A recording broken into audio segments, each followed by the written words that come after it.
ज्ञान परियोजना कार्य के तहत बाबा बरसिंह स्थान के बच्चे हैं क्लास 8 के। हम सभी आज फसलों के बारे में पढ़ने जा रहे हैं। सबसे पहले हम लोग समझेंगे फसल किसे कहते हैं।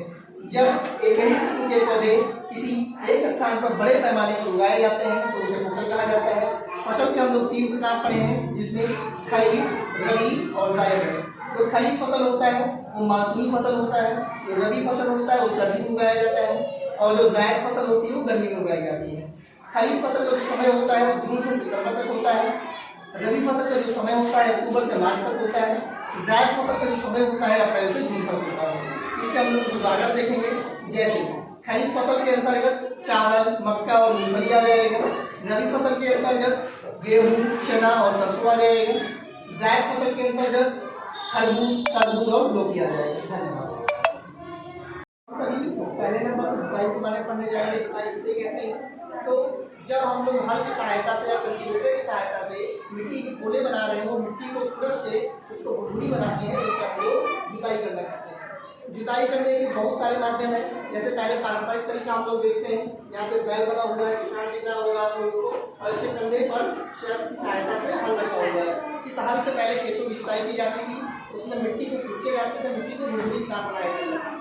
कहीं कहीं पर बैलों की जोड़ी खाती थी, कहीं कहीं पर ऊँट की सहायता से किया जाता था, और उसके बाद धीरे धीरे इसका प्रयोग किया जाने लगा कुदाली का। तो कुदाली का सब प्रयोग इस प्रकार से किया गया। लोग कुदाल का प्रयोग करके मिट्टी को खोदना शुरू किए, उसके पोले बनाए, उसको भुरभुरी बनाए। उसको भुरभुरी बनाने से क्या फायदा होता है, जो फसल की जड़ें होती हैं वो काफ़ी नीचे तक जा सकती हैं आराम से, उनको आराम से सांस लेने में आसानी रहेगी, जिससे नाइट्रोजन वगैरह उनको आराम से मिलता रहेगा और फसलों का विकास अच्छे से होता रहेगा। अब जो आगे मॉडर्न तरीका, आधुनिक मेथड, उसमें ट्रैक्टर और कल्टीवेटर की सहायता से सारे काम हो रहे हैं। इससे क्या फायदा होता है, 7 साल यहाँ पर बच्चों के लिए होता है, इस समय और मेहनत की बचत होती है। तो इस वजह से अब आजकल ये बहुत ज़्यादा ट्रेंड में आ गया, हर कोई इसी की सहायता से जुताई करवाना चाहता है। तो हम सभी अगले स्टेप में पढ़ने जा रहे हैं बुआई के बारे में, कि बुआई किस प्रकार से करते हैं। तो बुआई के लिए सबसे पहला काम जो होता है वो बीजों का चयन करना होता है। बीजों का चयन किस प्रकार से करेंगे, यहाँ पे साफ साफ लिखा हुआ है, 3 चित्र बने हुए हैं। पहले में क्या लिखा गया है कि एक बाल्टी में हम लोग पानी भर लेंगे। दूसरे स्टेप में क्या करेंगे, उस एक बाल्टी पानी में हम लोग बीजों को डालेंगे। फिर तीसरे में साफ साफ आप लोगों को दिख रहा होगा, कुछ बीज ऊपर तैर रहे हैं, कुछ नीचे तैर रहे हैं। जो ऊपर तैरने लगे जो बीज, मतलब वो बीज क्षतिग्रस्त हैं, उनको छान के हटा देंगे, और जो बीज हमारे नीचे बैठे हुए हैं, मतलब वो स्वस्थ बीज है, उनकी सहायता से हम लोग उसको निकाल के हम लोग बुआई करना शुरू कर देंगे। फिर बुआई करने के बाद जो अगला स्टेप आता है सबसे इम्पोर्टेंट, वो होता है खाद पानी देना। तो खाद में हम लोग का 2 प्रकार, एक खाद हुआ और एक उर्वरक हुआ। तो खाद और उर्वरक के बीच में अंतर क्या होता है ये जानना हम लोग सबसे जरूरी है। जो खाद होता है किसान लोग अपने घर के ही गांव में बना लेते हैं, जो खुले मैदान में गोबर, गाय का गोबर हो गया, भैंस का गोबर हो गया, किसी भी जानवर के जो गोबर हो गया उसको इकट्ठा कर लिए, उस पेड़ पौधे हो गए, उनकी पत्तियां हो गई, उन सभी का अवशेष को एक जगह पर इकट्ठा करके रख देते हैं, तो सड़कर खाद बन जाते हैं। वहीं पर हम लोग उर्वरक की चर्चा करते हैं तो एक मानव निर्मित लवण होता है, ये रसायनों की सहायता से फैक्ट्रियों में तैयार किया जाता है। परंतु ये इन दोनों के फायदे देखे जाए तो कम समय में ज़्यादा मात्रा में अगर उपज पैदावार करेगा तो उर्वरक करेगा, लेकिन एक लंबे समय तक अगर देखा जाएगा तो ये मिट्टी को धीरे धीरे बंजर भूमि में परिवर्तित कर देता है। परंतु यदि हम लोग खाद के बारे में देखेंगे तो वो हमारे खेती के लिए पहले हम लोगों को भले ही थोड़ा कम फसल मिले, लेकिन धीरे धीरे करते करते मिट्टी हमारी कभी खराब नहीं होती है, उसमें ह्यूमस की मात्रा मिलती रहती है, जिससे हमारी मिट्टी स्वस्थ बनी रहती है। इसलिए किसानों से अनुरोध है तो उर्वरक के प्रयोग की अपेक्षा खाद का प्रयोग ज़्यादा करें। धन्यवाद। हम सभी अगले स्टेप में सिंचाई के बारे में पढ़ने जा रहे हैं। सिंचाई करना कैसे कहते हैं, तो एक निश्चित अंतराल पर खेतों में जल देना या खेतों में जल पटाना ही क्या कहलाता है, सिंचाई करना कहलाता है।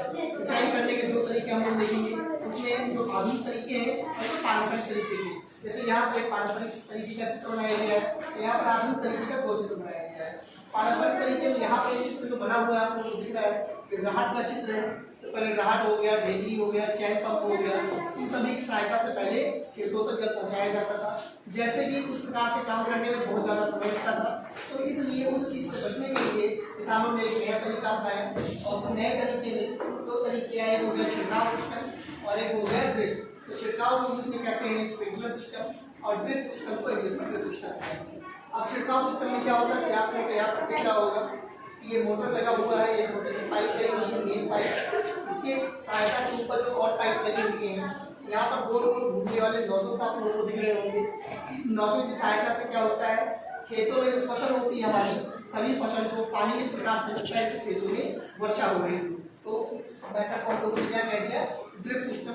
ये उस जगह पर सबसे ज़्यादा फायदेमंद होता है जहाँ पर जमीन असमतल होती है, मीन्स जमीन ऊबड़ खाबड़ होती है, पानी नीचे से ऊपर पहुँचाने में दिक्कत होता है।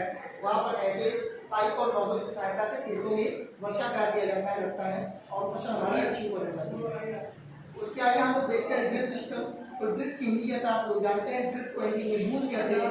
तो जब फसलों की जड़ों को फसलों की जड़ों में बूंद बूंद करके पानी डाला जाना होता है, तो उसे हम लोग ड्रिप सिस्टम कह देते हैं। तो चाहे ये हुआ ड्रिप सिस्टम, चाहे ये हुआ छिड़काव तंत्र, ये दोनों फसलों के लिए और किसानों के लिए बहुत ज़्यादा फायदेमंद हुआ, क्योंकि जहाँ पर पानी की कमी होती है वहाँ पर भी ये बहुत ज़्यादा मददगार होती है।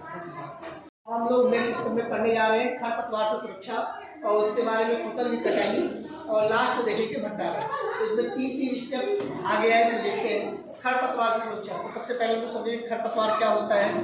तो वे पौधे जो अवांछित तरीके से उनकी कोई आवश्यकता नहीं होती है, वो भी फसलों के साथ में उग जाते हैं, उन्हें हम लोग खरपतवार कह देते हैं। तो इनके उनमें से क्या दिक्कत होती है, जो हमारे फसलों को हम लोग खाद पानी दे रहे होते हैं, वो खाद पानी का प्रयोग ये लोग भी करने लगते हैं, जिसकी वजह से हमारे फसलों का विकास वृद्धि कम हो जाता है। तो इसलिए इनसे सुरक्षा हम लोग कैसे करेंगे, यहाँ पे दिया गया निराई करना। निराई करने का अर्थ क्या होता है, खरपतवार को हटाने की विधि को हम लोग निराई कहते हैं। निराई किस प्रकार से किया जाता है, तो चाहे खुरपी हो गया, हैरो हो गया, इन सब की सहायता से हम लोग जो खरपतवार निकलते हैं उनको जड़ से उखाड़ कर फेंक देते हैं। यह एक तरीका और होता है दवाइयों का उपयोग। दवाइयों में क्या नाम है, जैसे खरपतवार नाशी से कह देते हैं। ऐसी दवाइयाँ जो खरपतवार को समाप्त करने के लिए उपयोग में लाई जाती हैं, उन्हें खरपतवार नाशी कह देते हैं। उदाहरण के लिए 2,4-D यहाँ पर लिखा गया है।